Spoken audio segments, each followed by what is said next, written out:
Con Carne still in quarantine. Quarantine Con Carne sponsored tonight by C&H Financial Services. As business owners open back up to serve their communities, they're faced with a lot of challenges as they navigate through this new normal brought on by coronavirus. C&H Financial Services is here to help. They offer a variety of products that range from traditional merchant accounts to a zero-cost payment processing solution, which eliminates the expense associated with accepting Visa, MasterCard, Discover, and American Express as a form of customer payment. C&H Financial Services eTab solution is easy to set up for your business for online ordering, curbside pickup, and C&H also offers cost-effective commercial lending programs to help get your business the money it needs to make it through these unprecedented times. Every time I say unprecedented times, I feel like playing melancholy piano music, like every commercial on TV. To learn more, contact C&H Financial Services at 855-600-2437 or go to www.chfs.us. Quick programming note, Con Carne tomorrow night, I'll be joined by Chicago radio legend, Radio Hall of Famer John Landecker. Thursday night, one of the greatest songwriters in America is here in Chicago. He is Michael McDermott. He's returning to the show. And Friday night on Con Carne, one of the first cast members of The Real World and a musician in his own right, Andre Como. That's what's coming up the rest of this week on Con Carne. Tonight, however, we stay in Chicago. We head over to the Ravenswood area. I have with me tonight Dr. Sonat Birnecker Hart, co-owner of KOVAL Distillery on Ravenswood. Thank you for joining us tonight. It's a pleasure. Thank you so much for having me. I asked you before we started talking, do I call you doctor? Do I call you Sonat? I want to call you doctor. I want to be reverential, but I'll call you Sonat because you said it was okay. Absolutely. So 5121 North Ravenswood, are you moving? Is that something that's still happening? Oh, yes, absolutely. I mean, we are currently pretty much operating out of both facilities, 5121 and 4241. We moved to 4241 for the main production activities about 5 years ago, and the 5121 became more of sort of our public facility. You know, it was still a functioning distillery, and we were still, you know, doing things there on occasion, but really it was more for the public, tourist tastings, and we weren't really allowed to have more than one retail license. It's actually, you know, illegal. So we had to wait until the 4241 was completely ready to bring it all over into one place. So that's what we've been working on for a while now. And of course, COVID has slowed the process, but we are almost there. We're hoping to move the store over by, you know, the end of July, and then hopefully to open the bar soon thereafter. So I caught you at a rare quiet moment is what you're telling me. Oh, yeah, well, yeah. It's so weird.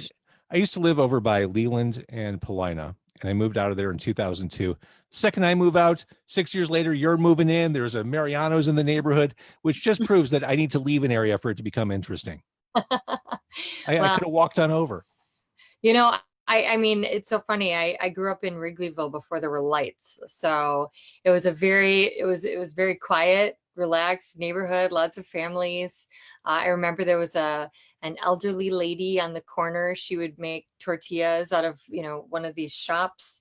It was, you know, just the corner store, and we would go there, and now it's a very different place. So to the point of being unrecognizable. Yes. So see what happens when I leave a neighborhood? Fair. So, one of the interesting things that people always talk about, and I'm going to talk about right now, is the fact that KOVAL was the first post-prohibition distillery in Chicago. And that blows my mind because there was a lot of time in between prohibition and when you opened. Is it just that hard? Is there just that much red tape in Chicago that no one wanted to even try? There was a lot of red tape in the entire United States. I mean, you have to think about the fact that when we got started, there were probably less than 25 distilleries in the entire United States. And most of them were incredibly large multinational companies. And, you know, by comparison, if you think of a place like Austria that has probably around the same population as like the greater Chicagoland area, maybe a little bit more than that, but they've got about 25,000 distillers. So we were really far behind when it comes to distillery and distillery licenses, about 12 years ago when we got started. And in most states at the time, the laws had actually not been changed since Prohibition.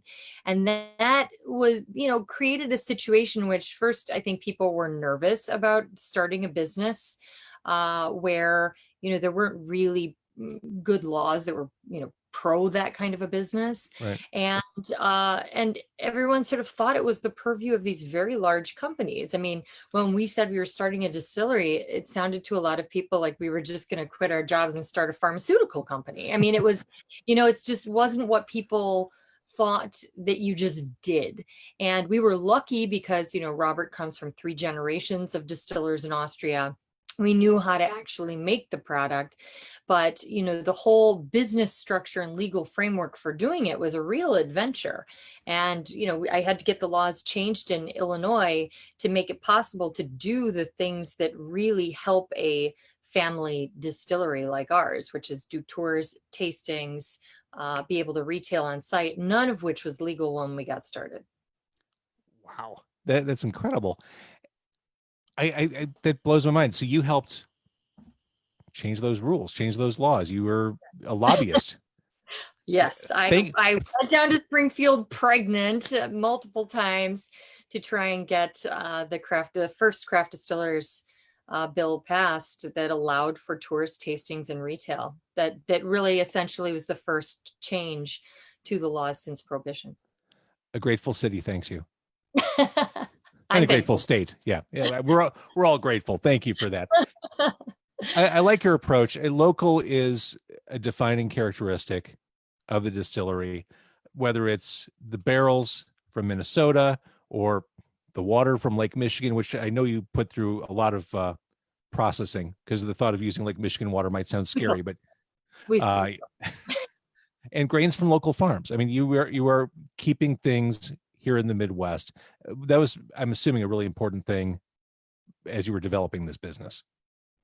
Well, it was actually something that is very common abroad. If you think about family distilleries in Europe, is they work with what they grow locally.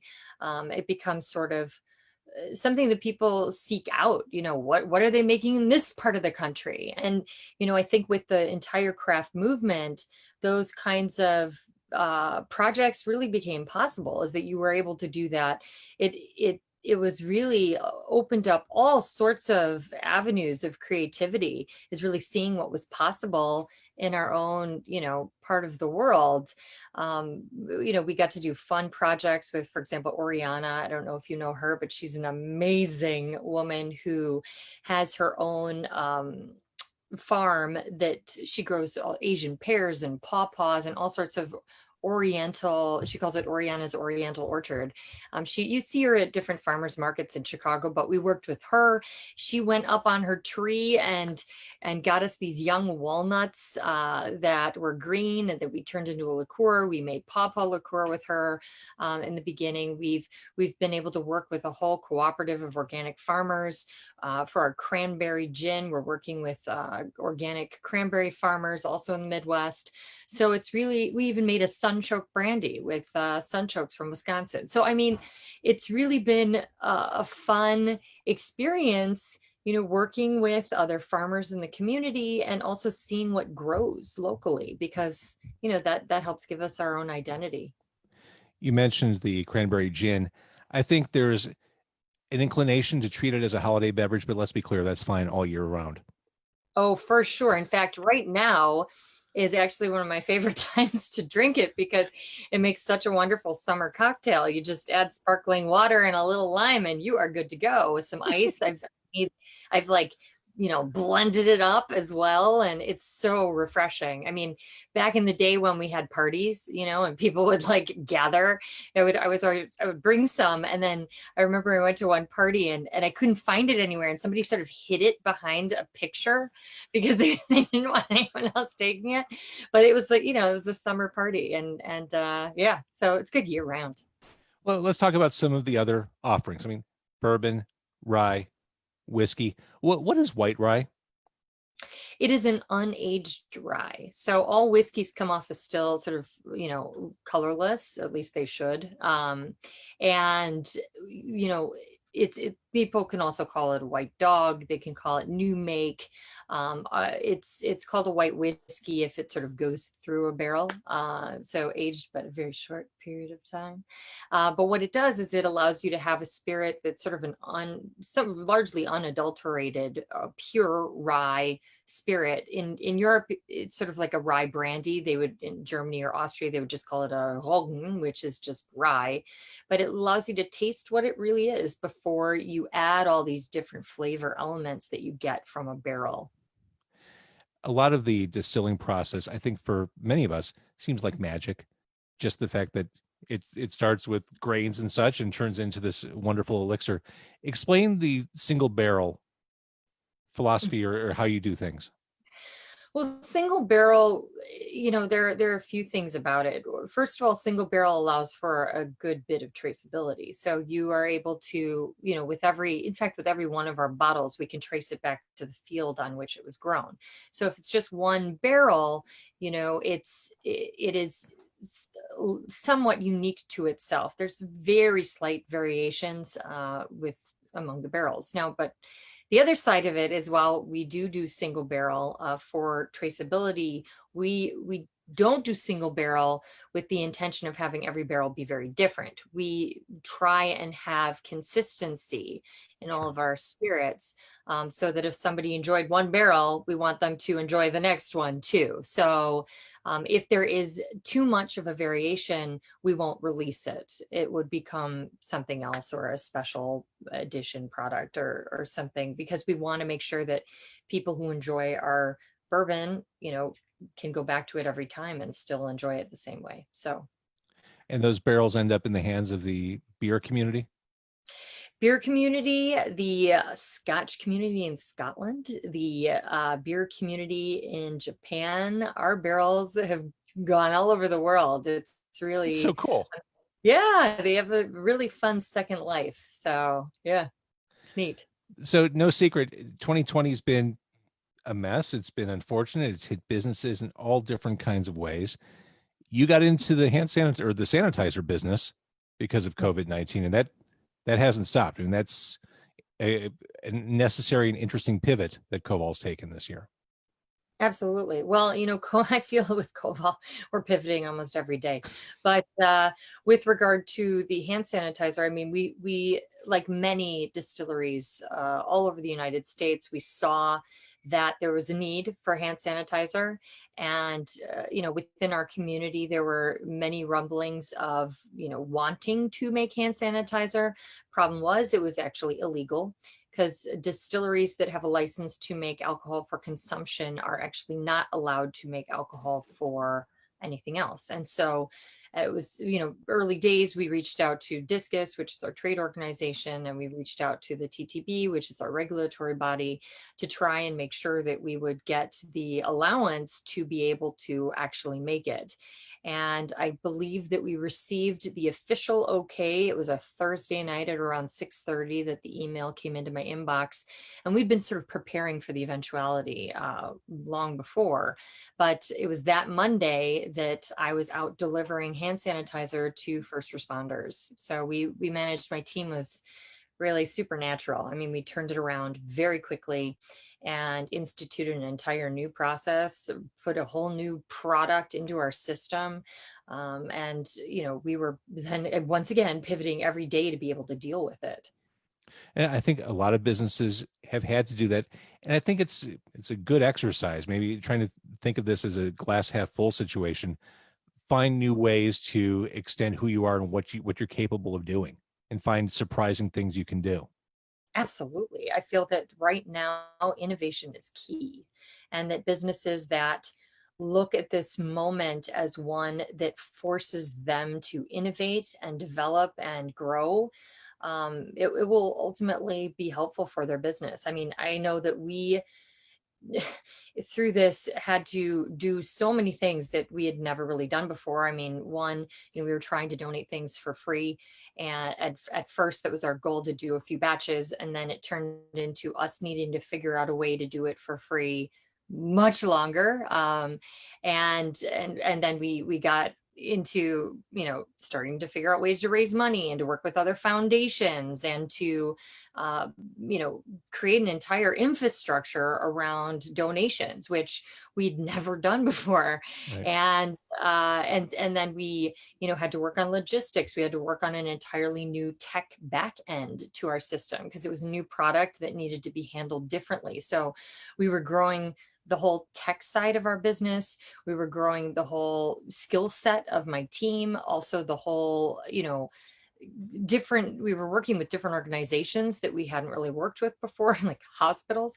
And so it was a really interesting experience. And I think that through it all, we saw so many other people, pivoting and working in tandem with us. I mean, the brewing community, came to us and donated their beer so that we could then distill that and turn it into hand sanitizer. And, the need for figuring out solutions to problems that came about, such as, as a distillery, we don't deliver to people. I mean, it's actually not allowed. We've got one customer normally, and that's our distributor, and they're the ones that deliver everything around. But when we're making hand sanitizer and donating it, all of a sudden we had 300 people that are, organizations that we needed to deliver things to and had no clue how to do that. So then, other people came out of the woodwork and helped us with that as well. We had an elevator company in Chicago, Carne Elevator Company to Chicago, as the tourism board came and helped us with deliveries. We had, it was a company that normally does recycling came with their truck almost every day to help us do deliveries. And it was really an amazing testament to how Chicago knows how to get it done. And when we work together, we can really do anything. And it was so heartening and gave me a lot of hope for the future. I love that story. It gives me hope too. And it's worth mentioning, since we're talking about sanitizer, here's a commercial plug. Now through Sunday, 10% off your KOVAL order with the code KOVAL4th, and you get a free 8-ounce bottle of sanitizer with every purchase of $35 or more. Bring home some rye, get some sanitizer as a GWP. Some of that cranberry gin to put in or the your cranberry blender. gin, perfect for the summer. There you Cut go. open a lime, have at it. So you've been doing virtual classes, prohibition cocktails, summer party cocktails. I love this idea. Nothing's on the schedule right now, correct? Moving forward for. I believe we do have some. Okay. But it's changing every day. So I'm sure there will be something very soon. I know. I love the idea. As we're all just stuck where we are, teach me. My mind is a sponge. Teach me about prohibition cocktails, or what I should be drinking on the porch or the veranda when it's nice outside. Yeah, it's great because it's also social, and I feel that we're so starved for that. And it's nice to have a social experience where you meet people you don't know, Right. their faces. And I feel like that's been really nice. And I've done a few classes, and my team has done a lot of amazing classes. And it's been a great experience to get together with other people and also just to schmooze. You learn something, you learn some fun cocktails, but I think you learn about other people too and what they're going through. And it's another way to just be in this moment and make the most of it together, I think. And that's just one of the many ways, but I'm glad that we can offer, something social. I love that, because one of my nagging fears is that once I'm able to go out in the world more often and see people, will it be weird? Will I know how to communicate with others face to face? Will I be really awkward? I don't know. So it's probably good to have more conversations online, like the virtual classes, just to keep those skills sharp, communicating with others. So we're not all goofy when we step out into the real world. Exactly. And if you learn how to make some cocktails, then you can have a few of those before you go into the real world. And then, whether you're goofy or not, you'll feel fine.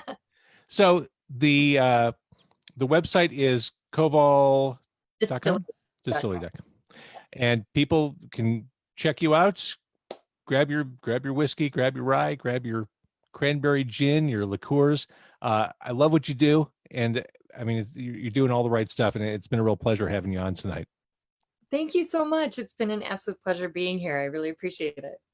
I'm going to stop the Facebook Live. Thank you, everyone, for watching. Thank you, Jason, for saying delish. Big fan. That's great. Thank It's you, true. Jason. And, all right. So we're going to stop